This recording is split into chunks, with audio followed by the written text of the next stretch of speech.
Quand vous cueillez des légumes du jardin du voisin, à répétition, vous le faites lundi, mardi, mercredi, jeudi, vendredi, samedi et dimanche, vous le refaites le mois prochain, le mois suivant, vous le refaites encore une fois. Serez-vous étonné qu'un jour le voisin ou son fils vienne chez vous frapper à la porte disant « J'ai faim ». Vous cueillez les fruits, vous prenez ce qu'il y a à manger dans l'enclos du voisin, vous en prenez encore. Vous demandez des fois honnêtement, mais très souvent malhonnêtement, vous prenez ce qui ne vous appartient pas. Lundi, mardi, mercredi, janvier, septembre, décembre, serez-vous étonné finalement, janvier précédent, janvier futur, que le voisin vienne et frappe à la porte, ou son fils, ou son neveu, demandant ainsi de vous que vous donniez en retour ce que vous avez pris? Absolument pas. Nous avons un discours aussi très intéressant en France. Deux groupes, deux partis politiques en train de résister, de se combattre. Suivant, on fera un commentaire juste après. Merci Monsieur le Président. Je trouve ça extrêmement intéressant, le débat qu'on a sur le sujet de l'immigration. Parce que souvent, on parle d'immigration comme ça, en donnant des noms de pays et puis en parlant de telle ou telle situation, mais sans la prendre au global. Tout à l'heure, Monsieur Ciotti nous a parlé de la Côte d'Ivoire en nous disant « Ah, c'est la catastrophe, il y a plein d'Ivoiriens qui arrivent dans notre pays, etc. etc. » Savez-vous que nous avons avec la Côte d'Ivoire un commerce excédentaire de 325 millions d'euros? Que donc la Côte d'Ivoire, dans les échanges, si on prend au global tout ce qui se passe avec la Côte d'Ivoire, on leur vole chaque année 325 millions d'euros. Ah bah oui, quand on le dit comme ça vous choque. Hein? Ah, quand on le dit comme ça vous choque. Eh oui, ça vous choque. Il y a en Côte d'Ivoire le groupe Total qui exploite les ressources de la Côte d'Ivoire, que Monsieur Bolloré, pendant des années, qui est votre ami et qui fait des chaînes pour se plaindre de l'immigration, a eu pendant des années, a exploité pendant des années des infrastructures en Côte d'Ivoire. Bref, que nous avons participé au pillage économique de la Côte d'Ivoire. Et quand on le dit comme ça vous choque. Et quand ensuite les gens arrivent dans notre pays, eh bien, vous voulez les repousser. C'est intéressant. Très intéressant. 325 millions d'euros que nous volons à la Côte d'Ivoire. Ça, c'est un Français qui le dit. Nous volons à la Côte d'Ivoire. Et quand il le dit, évidemment, vous entendez les autres dire « Oh !» Évidemment, vous savez, c'est l'hypocrisie. C'est généralement comme ça. Quand on vous a par le cou, en train d'asphyxier votre conscience, qu'est-ce qu'on dit? Oh, on fait du bruit pour pas qu'on entende. Vous savez pourquoi on fait le bruit? On fait le bruit pour pas qu'on entende la vérité. C'est pour empêcher à son âme d'entendre la vérité. Nous volons 325 millions d'euros de la Côte d'Ivoire. Donc vous ne pouvez pas vous plaindre en disant les Ivoiriens viennent en masse ici chez nous. Ce n'est pas de votre droit de le faire parce que nous volons. Ah, ça vous dérange quand on le dit comme ça. C'est lui qui le dit. C'est chaud. Incroyable. Même chose pour l'Érythrée. Que nous proposez-vous? De renvoyer les gens dans un pays qui est une dictature? De renvoyer les gens dans un pays où le PIB par habitant est de 971 euros? C'est ça que vous nous proposez? 76 euros par mois, c'est ça que vous nous proposez? On est en train de parler de situation humaine, de pauvreté, de raisons pour lesquelles les gens quittent leur pays parce qu'ils ont envie de venir en aide à leur famille. Ça vous parle normalement la famille, non, la droite, hein? Mais quand c'est la famille des autres, quand c'est des gens qui ont une couleur de peau qui est différente de la vôtre, vous comprenez plus ce que c'est que la famille. Eh ben oui, je suis désolé. Ça vous choque quand on vous dit les choses comme ça. Voilà. Quand on leur dit la vérité, ils font du bruit. Pourquoi? Pour pas qu'ils entendent la vérité. Pour pas que l'âme écoute ce qui est correct. C'est ça. C'est difficile de se regarder dans une glace. Et il le dit. Vous parlez de famille. La droite parle beaucoup de famille. Mais la famille est simplement valide ou valable quand il s'agit de vous. Quand ce sont des gens qui ne vous ressemblent pas, la couleur de peau est différente, alors là, ça vous dérange. C'est vrai, il n'a pas tort. On a tous vu comment on a traité les Ukrainiens. C'est vrai, bon, les Ukrainiens, ils en avaient le droit. C'est vrai, ils méritaient parce que c'était une guerre réelle, une guerre vraie.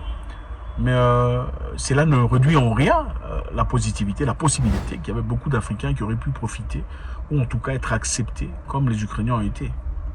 Malheureusement, on a refusé beaucoup d'Africains venant de l'Ukraine qui sont partis en Europe. Ils ont été refusés. Une crise migratoire qui charrie son lot de drames. Mercredi, un bébé est mort noyé. Pendant ce temps, en Belgique, on a accepté des Ukrainiens à l'école. Les Africains ont été refusés. Donc, le traitement n'est pas égal. Le traitement est inadéquat.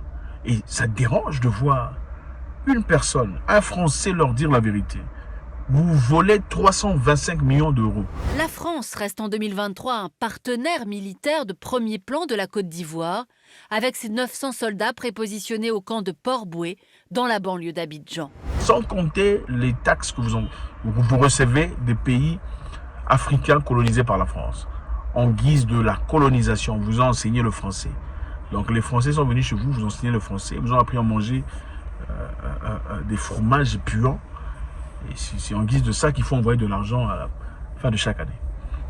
Il faut avoir honte, il le dit. Il y a Total qui est stationné en Côte d'Ivoire. Ils sont là pourquoi? Qu'est-ce qu'ils font là-bas? C'est pour rien? Non, ils se font beaucoup d'argent sur la tête des Ivoiriens. Il y a M. Bolloré qui est pour ces entreprises, vous le connaissez. Du Congo jusqu'à la Guinée en passant par le Togo ou le Gabon, la filiale du groupe sur le continent gère 16 ports maritimes et une vingtaine de ports secs et terminaux conteneurs. Omniprésent sur les ports mais aussi sur les rails, le groupe Bolloré détient la majorité dans 3 concessions ferroviaires en Afrique. Il n'y a pas besoin de présentation. Il y a beaucoup de gens qui traversent des moments difficiles à travers ça. L'Afrique représente plus de 80% des bénéfices du groupe. 2,5 milliards d'euros de chiffre d'affaires en 2017. C'est inacceptable. Ce n'est pas à vous de venir ici aujourd'hui et faire semblant qu'on va voter une loi contre la Côte d'Ivoire ou les Africains en général. Parce que voilà, votre position est très claire, suivant. Mais c'est ça le racisme, c'est ça qu'il y a derrière. C'est quand on ne voit pas dans les autres des êtres humains à parité avec nous. Et justement, quand on pose la question de la situation des gens, il faut les prendre au global. Voilà, c'est ça qu'on essaye de vous dire. C'est donc ça les amis, c'est choquant, bouleversant, c'est entre eux, ils se disent des vérités. Autant plus je pense qu'il est nécessaire que l'on nous accepte, qu'on nous donne le respect adéquat. Je pense aussi qu'en 2023, c'est pas le moment où il faudrait quitter l'Afrique pour aller chercher une vie ailleurs, une vie meilleure, prétendument meilleure en France ou en Belgique, ou peu importe. Je ne pense pas, je répète, que ce soit le moment propice en 2023 ou 2024 d'aller chercher une vie meilleure ailleurs. Je pense que l'Afrique a tout ce que vous cherchez. L'Afrique a tout ce qu'il faut. L'or, diamant, cobalt, manganèse, lithium, tout ce que vous cherchez. Le verre, l'agriculture, c'est en Afrique. C'est l'argent que vous cherchez, c'est en Afrique.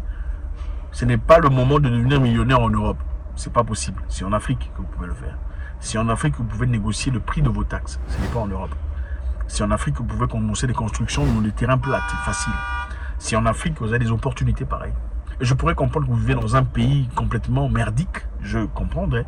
Parce que c'est vrai, il y a des pays merdiques, des pays complètement bousillés, où il n'y a pas de cerveau en Afrique. Je comprends. Mais vous n'êtes pas condamné à y vivre.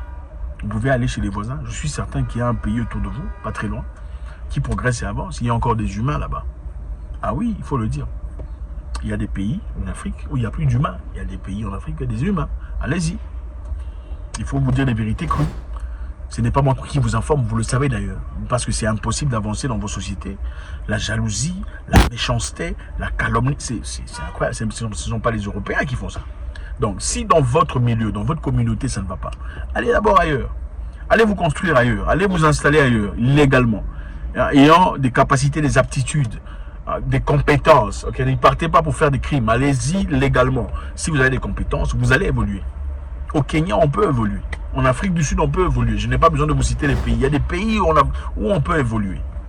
Donc, prenez vos histoires, allez-y. Au lieu de partir chez les... On peut comprendre aussi, c'est chez eux. C'est leur droit. Ils décident de qui peut venir, qui ne peut pas venir.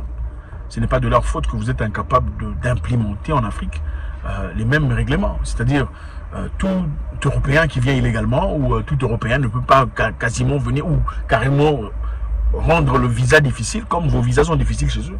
Il n'y a pas de réciprocité. Et c'est clair, quand il n'y a pas de réciprocité, c'est-à-dire qu'il n'y a pas de respect. Et pourquoi il n'y a pas de respect? C'est parce qu'on voit clairement que vous ne vous respectez pas.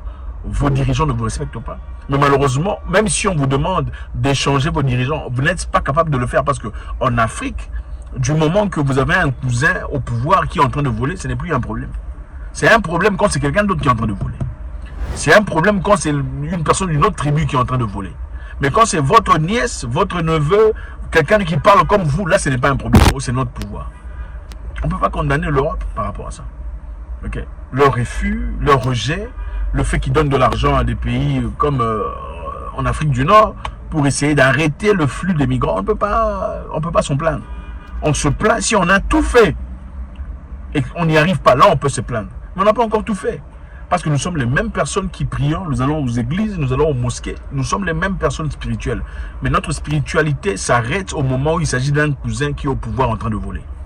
Incapable de dénoncer un cousin qui a pris l'argent du contribuable, censé construire des hôpitaux pour des gens, des marchés, des écoles. Là, on est incapable de le faire. Là, il n'y a pas de Dieu, il n'y a pas de Dieu. Mais quand il faut voilà, juger les autres, là, c'est facile. Encore une fois, dans cette histoire, c'est un couteau à double tranchant. D'une part, il dit, vous n'avez pas le droit de condamner les Ivoiriens ou les Africains qui viennent ici. Parce que vous volez chez eux. 3 millions, excusez-moi, 365 millions, 325 millions. C'est beaucoup d'argent pour une seule histoire, c'est-à-dire seul commerce, sans compter Bolloré, sans compter Total et tout le reste. C'est beaucoup d'argent. Quand on vous le dit comme ça, ça vous choque. On fait du bruit pour pas qu'on écoute la vérité. C'est ça la réalité. Mais d'autre part, est-ce qu'il faut toujours aller chez les gens, même si on ne vous aime pas? Après, ça sert de partir pleurer. Oh, racisme, on nous aime pas. Non, mais on va vous aimer comment? C'est chez autrui. Si vous partez chez les gens, on sert la nourriture, vous mangez, vous partez encore, on veut servir, on vous voit, on dit, ah non, on va attendre qu'ils partent. Qu'est-ce que vous faites? Vous quittez ou vous restez? Oh non, pourquoi vous ne servez pas? C'est injuste. Non, c'est leur nourriture. Allez cuisiner chez vous, trouvez des trucs, je sais pas, organisez-vous. Merci infiniment, faites-moi savoir ce que vous en pensez. Ce monsieur, je sais que c'est politique, c'est dans le cadre de gagner les voix, mais en réalité, est-ce que vous pensez que les Africains ont le droit de partir en Europe aujourd'hui, à cette année, partir en Europe parce que les Européens volent en Afrique? Ou il faudrait plutôt se concentrer sur là où on est, construire l'Afrique et y rester, et empêcher ces autres de venir chez nous? God bless.